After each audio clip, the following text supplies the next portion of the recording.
네, 안녕하세요. 네, 오늘부터 이제 진도별 문제풀이 이제 오늘 개강하는 날입니다. 아무래도 첫 시간이다 보니까 여러분들 지금 문제 풀어서 좀 힘들기도 하고 처음에 한 2, 30분은 OT 진행할 거예요. 그러니까 가벼운 마음으로 좀 첫 글씨는 들으시면 될 것 같습니다.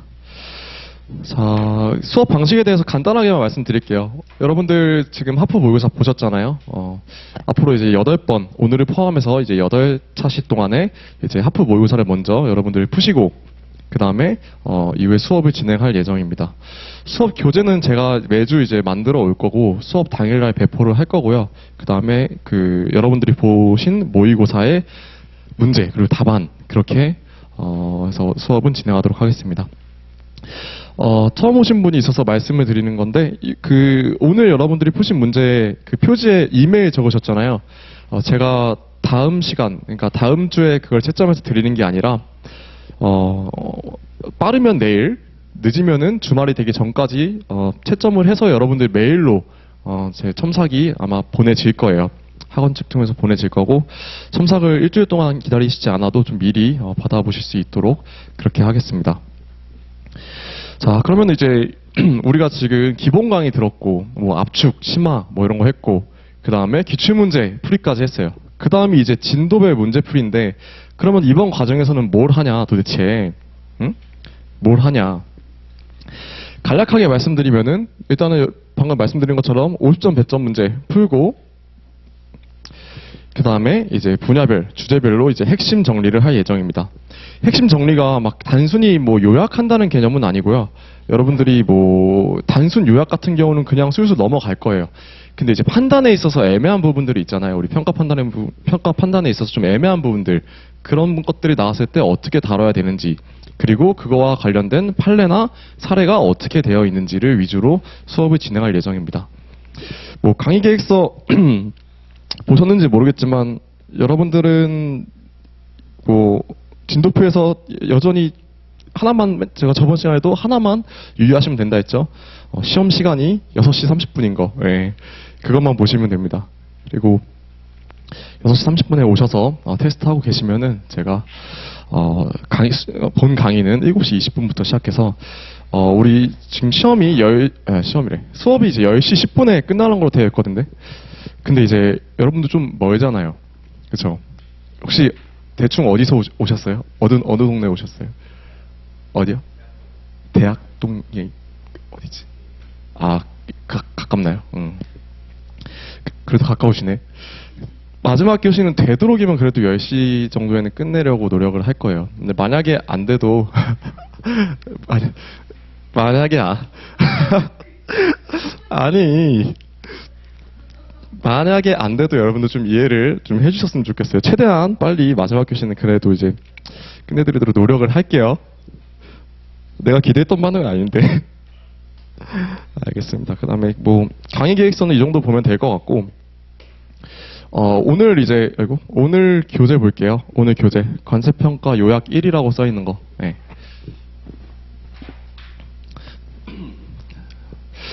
요것도 한 3, 4페이지는 OT예요. OT 관련된 거니까 그냥 가볍게 들으시면 돼요. 일단 첫 번째 장에 뭐가 있냐면은 진도별 모의고사 범위. 여러분들이 이제 매주 오셔서 이제 모의고사 보실 거잖아요. 그 모의고사 범위를 1회차부터 8회차까지 쭉 작성을 했고, 요 범위에 맞게 테스트를 볼 예정입니다. 넘어가시면 되고, 두 번째 페이지부터는 뭐가 되어 있냐? 혹시 너무 좀 작나요? 아닌가? 이 정도 해야겠다. 이제 11월, 12월이에요. 그렇죠? 이제 11월, 12월이 됐는데, 그러면은 우리가 지금 앞으로 2달 동안, 즉 1월 달에 모의고사가 예정되어 있는데, 앞으로 2달 동안 그러면은 어떻게 이제 관세평가 공부를 해야 되는지에 대해서 간단하게 좀 말씀을 드릴게요. 자, 첫 번째 뭐라고 돼 있죠? 법령 암기. 이 뒤에가 중요해. 마무리. 예? 마무리. 이 뒤에가 중요한 말이에요. 맨날 제가 잔소리로 법 외워라.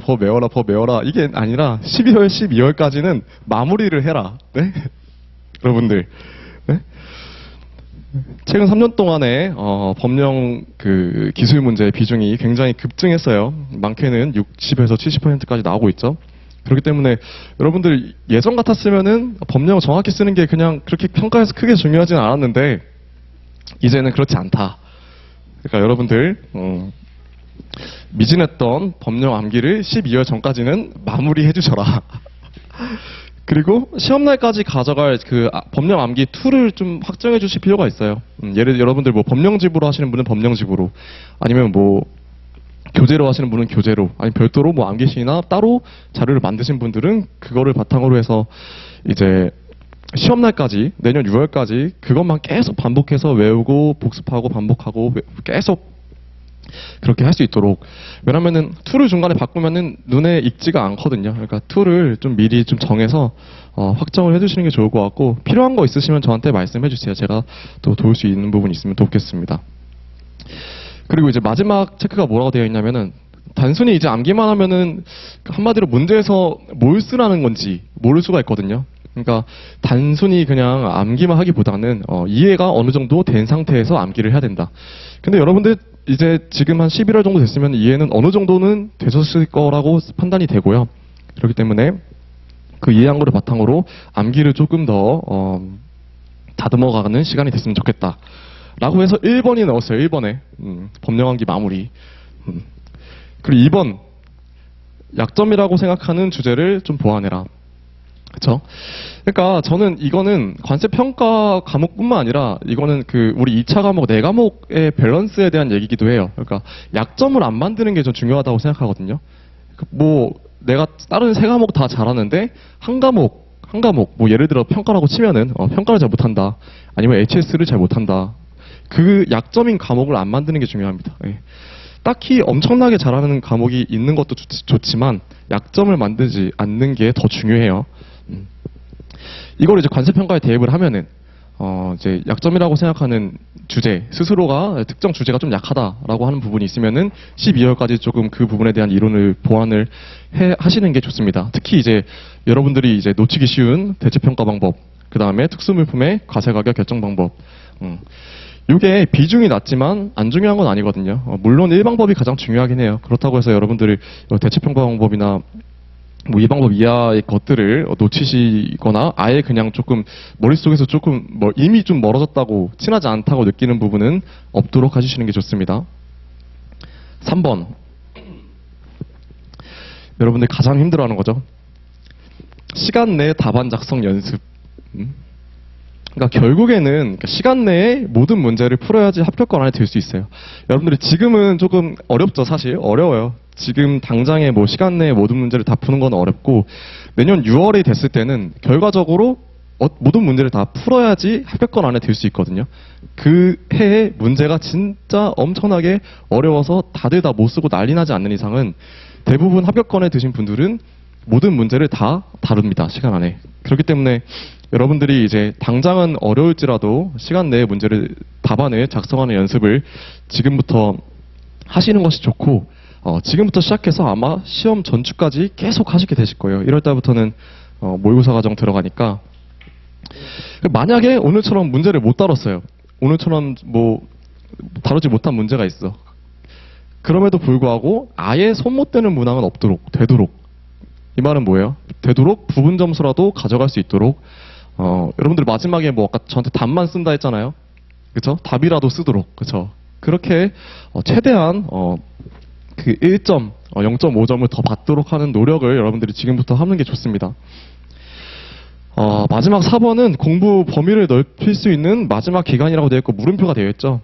이거는 뭐 절대적인 얘기는 아니라는 건데, 여러분들이 1월 달부터 되면은 모의고사 들어가잖아. 모의고사 들어가면은 그 모의고사 진도 공부하기도 바빠요. 응? 모의고사 진도 공부하기 바빠갖고 뭔가 새로운 것들을, 그러니까 즉 1월 이후에 여러분들이 안 보던 무언가를 보기에는 굉장히 어렵습니다. 그렇기 때문에 12월까지는 여러분들이 그나마 조금 범위를 넓힐 수 있고, 12월까지 이제 잘 정리된 거를 바탕으로 해서 1월 달부터는 계속 그거를 이제 반복하는 거죠. 계속 반복해서 내년 6월까지 그렇게 가져가도록. 관세평가에 있어서는 협정 같은 거 갑자기 1월 달부터 다룬다? 말도 안 돼요. 예, 사례도 마찬가지예요. 사례 하나도 안 보다가 1월 달부터 사례 공부한다? 안 그래요. 안 돼요. 예. 그러니까 물론 제가 여기에 그 마지막 기간이라고 하고 물음표를 쳐놓은 이유는 여러분들이 하다가 내가 12월 달까지 내가 가져가야 될 것들이 다 모아놨는데 그럼에도 불구하고 빠진 게 있을 수 있어요. 그런 부분에 있어서 좀 보완을 할 수 있다는 거지. 뭐 1월 이후에 뭐 새로운 걸 보겠다. 권고하지 않습니다. 예. 그래서 우리가 이제 11월, 12월에 관세평가를 어떻게 공부해야 되는지 간략하게 말씀드렸고요. 다음은 우리 이제 아무래도 이제 드디어 하프 모의고사잖아요. 그래도 50점을 풀다 보니까 여러분들 답안 작성 방법에 대해서도 말씀을 드릴게요. 우리는 저번 과정에서도 30점짜리 문제를 작성했었죠. 그래서 여러분들이 어느 정도 감은 잡고 있는 것 같아요. 제가 봐도. 첫 번째 먼저 보시면은 문제를 먼저 읽는다. 문제를 그냥 읽기만 하면 될까요? 문제를 읽으면서 주어진 사례에 대충 어떤 내용이 있겠구나. 어떤 주제가 나오겠구나. 문제를 읽으면서 또 하나 캐치해야 될 거는 이 문제는 내가 사례를 몰라도 법만 쓰는 문제구나. 이 문제는 사례를 바탕으로 판단을 해야 되는 문제구나. 요거를 이제 빠르게 여러분들 파악을 하실 필요가 있겠죠. 그 다음에 2번 배점 확인입니다. 그러니까 어떤 문제에 어떤 시간과 분량을 투자해야 될지 여러분들이 문제를 읽으면서 좀 파악을 하셔야 돼요.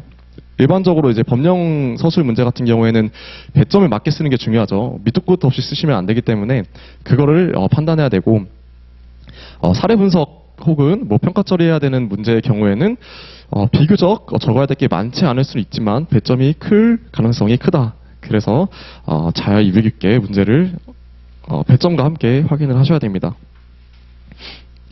3번 보면은 물어보는 순서대로 목차 잡기. 목차 잡는 거 여러분 요즘 문제에서는 그렇게 어렵지는 않죠. 예, 딱 그 문제에서 목차를 잡을 수 있도록 그 순서를 줘요. 지금 문제 예시 제가 갖고 와봤는데 뭐 1번 물음 1만 먼저 볼게요. 거래 가격을 과세 가격으로 하기 위한 적용 요건 및 실제 지급 가격의 의의에 대해 서술하시오. 익숙하죠? 왜요? 오늘 썼잖아요, 여러분들. 그러면은 적용 요건을 먼저 쓰고 그 다음에 실제 지급 가격의 의의 이렇게 쓰라는 거겠죠? 2번도 마찬가지예요. 일괄거래 정의 및 뭐 어떤 뭐 거래 상황이 있겠지. 상기 거래 상황에 대한 거래 가격 인정 여부. 그러면은 물음 2는 먼저 정의를 일괄거래 정의를 목차 첫 번째 목차로 잡고 두 번째 목차를 거래 가격 인정 여부. 사실 이렇게만 적어도 돼요. 2번 목차를 거래 가격 인정 여부 이렇게만 써도 돼요. 뭐 일괄 거래에 대한 뭐 아니면 상기 거래 상황에 대한 거래 가격 인정 여부. 제가 문제 길게 쓰는 건 그렇게 좋지 않다고 특정 분한테는 누누이 말하고 있죠. 그렇죠? 문제를 쓸 시간에 채점자가 어떤 문제에 대한 답안이구나 정도만 알 수 있으면 되고 그 문제를 더 길게 자세히 쓸 시간에 답안을 조금이라도 더 쓰는 거를 추천드립니다. 물은 3, 4 목차 잡는 거는 여러분들 목차 예시 한번 보시면 충분히 이해하실 수 있으신 부분인 것 같아서 넘어갈게요. 자, 4번.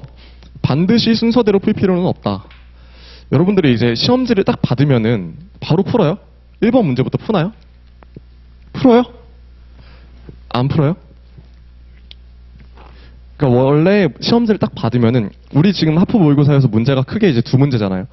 원래 이제 네 문제 받잖아요. 20점 2개, 30점 2개. 원래 딱 시험지를 받으면은 문제부터 읽습니다. 네, 문제부터 파악을 해야 돼요. 그러니까 지문을 다 읽는다기보다는 1번 문제는 주제가 뭐 실제지급 가격이네. 2번 문제는 뭐 생산지원비네. 뭐 3번 문제는 뭐 거래가격 배제 사유네. 이런 포인트들을 잡아요. 그리고 잡고 이제 지문을 이제 본격적으로 들어갈 거잖아. 들어갈 때 되도록 이제 30점 문제를 먼저 푸는 게 좋긴 한데 만약에 딱 문제를 읽었을 때 단시간에 이거는 방향이 안 잡힐 것 같아. 한마디로 이거 사이즈가 좀 안 나와. 그런 거는 제끼세요. 네, 제끼고 여러분들이 딱 문제를 봤을 때 이거는 딱 머릿속에 떠오르는 문제들이 분명히 있을 거거든요. 그런 문제들 먼저 서술해도 전혀 상관이 없습니다. 네. 이거 왜 그러냐면은 실제 시험에서는 여러분들이 모르는 문제를 최대한 잘 쓰는 것보다 더 중요한 게 뭐냐면은 아는 거를 빠지지 않고 쓰는 게 더 중요해요. 그렇기 때문에 여러분들이 모르는 거에 시간에 얽매여가지고 아는 거를 놓치면은 그거는 최악입니다. 모르는 거는 잘해봤자 뭐 10점짜리 문제면 10점 다 받기 어렵겠죠. 어차피 뭐 썰을 풀어도 한 3점, 4점을 목표로 이제 썰을 풀 텐데 아는 문제는 여러분들이 10점짜리 문제면 10점 다 가져가야 될 거잖아. 그러니까 반드시 순서대로 풀 필요는 없고 여러분들이 자신 있는 문제 먼저 풀어도 된다. 제가 여러분들이었으면은 오늘 문제는 2번 문제 먼저 풀었을 거예요. 그랬나요? 아니에요? 1번에 이렇게 낑낑낑 되기보다는 2번 문제를 먼저 풀고 아마 1번으로 오지 않았을까. 그러니까 너무 이렇게 순서대로 풀 필요는 없습니다. 예. 그 다음에 5번. 또 써있지, 또 써있어. 시간 관리 연습 중요하다. 내년 6월까지 계속 시간 안에 문제 푸는 거 연습할 거고, 여러분. 그리고 이제 두 번째 좀 중요해요. 이 연습이 나중에 좀 돼야 돼, 결과적으로. 일정 수준이 되면은 75분 안에 서술하는 연습이 필요하다. 아까 물어봤죠. 시험 시간 80분이라고 했잖아요. 근데 이제 모의고사 때 75분 안에 이제 서술하는 연습을 할 필요가 있습니다. 요거는 사실 당장은 힘들 수 있기 때문에 적어도 내년 한 3월? 내년 3월 내지 4월부터는 내가 75분 안에 풀겠다. 예, 그런 마음가짐으로 공부를 할 필요는 있어요. 그리고 마지막으로 중요한 게 항상 부분 점수라도 받도록 노력해야 된다. 여러분들 절실하잖아요. 아니 1점 뭐 0.5점에 뭐 당락이 결정되는데, 그렇죠?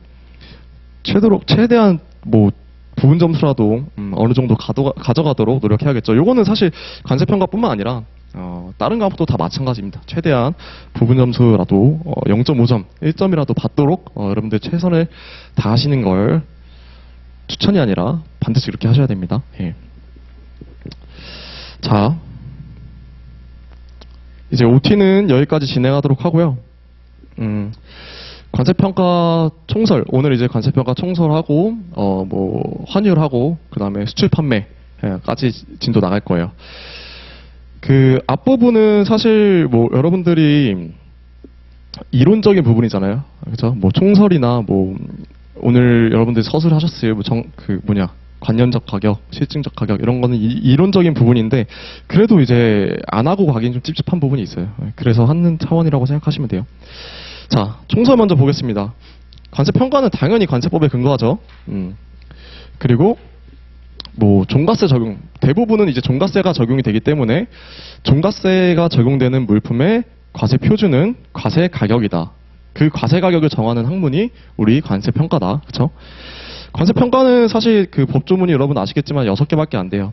그럼에도 불구하고 우리 시험에서 한 과목으로 나와 있다는 거는 그 과세 가격을 결정하는 게 굉장히 중요하고 그리고 그렇게 마냥 쉽지만은 않다라는 거를 이제 반증하는 것이라고 보시면 되겠습니다. 자, 두 번째 관세평가의 법은 뭘까요? 국내 법령은 여러분들이 이제 지겨우실 관세법, 뭐 시행령, 시행규칙, 그 다음에 관세평가 운영에 관한 고시가 우리나라 법령에 따른 법원이라고 할 수 있고, 그에 앞서서 WTO 평가협정 있죠.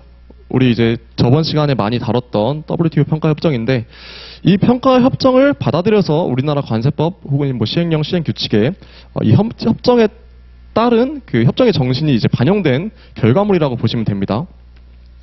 그래서 협정은 총 4부, 24개의 본문 규정과 3개의 부속서로 되어 있다.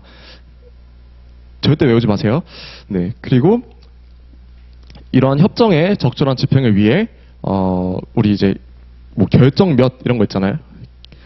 WTO 관세평가위원회의 결정과 그 다음에 또 같은 위원회의 지침이 있다. 이 지침이 뭐냐? 여러분들이 공부하신 권고 의견, 예해, 해설, 사례 연구, 연구라고 보시면 됩니다. 사실 이 결정은 이 협조문과 동일한 그 지위를 갖고 있고요. 요 나머지 권고 의견, 예해, 해설 이런 것들은 이러한 협정과 결정을 적용할 때 어떻게 적용해라 라는 지침으로 이해하시면 돼요. 그래서 우리나라는 그 헌법 뭐 6조 1항에 따라서 아무튼 간에 WTO 협정을 이해해야 된다. 의무가 있대요. 네. 당연히 이행을 해야겠죠. 자.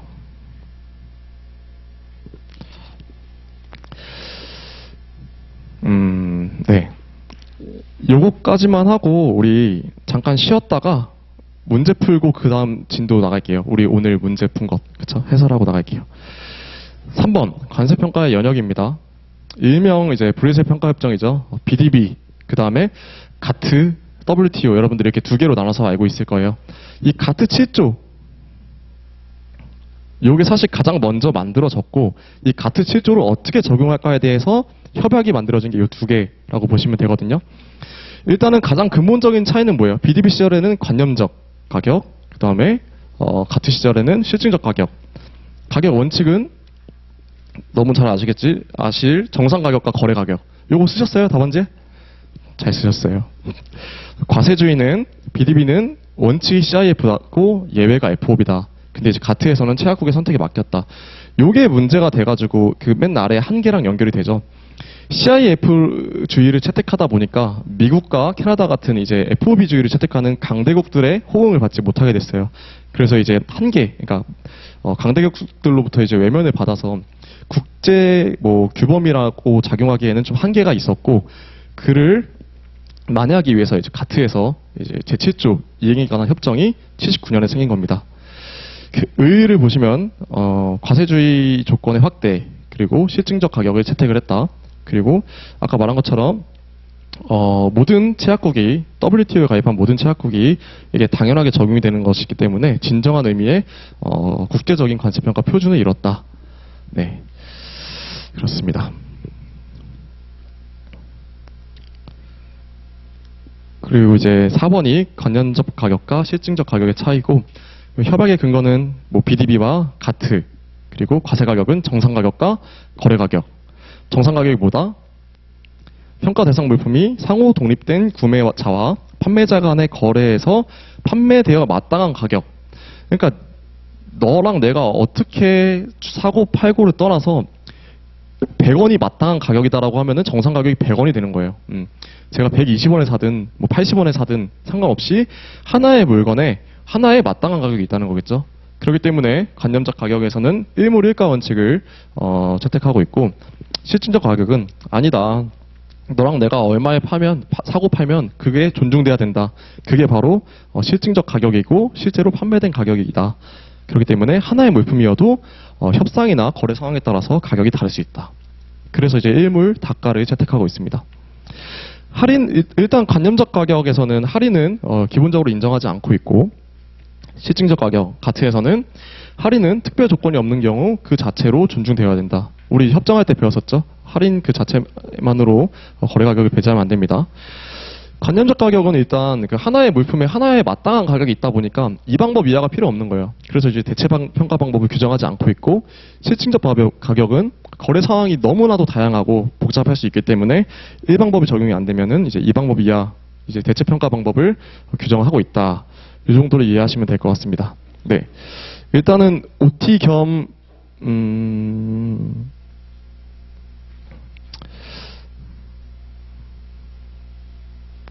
여기까지 하시죠. 관세평가 1번 원칙까지 하시죠. 네. 자, 관세평가 1번 원칙 간단합니다. 협정에 나와 있는 내용이고요. 거래 가격을 최우선으로 적용한다. 지금 우리는 그 WTO 그 평가 협정 기준으로 평가가 이루어지고 있죠. 그렇기 때문에 거래 가격 자체를 최우선으로 적용한다. 두 번째, 상업적 관행을 존중한다. 세 번째, 일반적으로 인정된 회계 원칙을 따라야 된다. 일반적으로 인정된 회계 원칙의 기준은 사실 불분명해요. 각국에서 채택하고 있는 일반적으로 인정된 회계 원칙에 부합하는 방식으로 작성된 정보를 활용해야 된다라고 규정하고 있습니다. 그 다음에 마지막으로 물품의 가치를 평가하기 위해서 총 6가지 방법을 규정하고 있죠. 1방법이 거래 가격 기초로 하는 거. 2방법 동종 동질 3방법 유사물품, 4방법 국내 판매 가격 기초, 4방법 산정 가격 기초. 여러분들 요런 정도는 다 알고 계실 것 같아서 가볍게만 말씀드리고 넘어가겠습니다. OT는 여기서 마치도록 하고요. 한 10분 정도 쉬었다가 본격적으로 우리 문제풀이부터 진행하도록 하겠습니다. 네, 쉬었다 갈게요.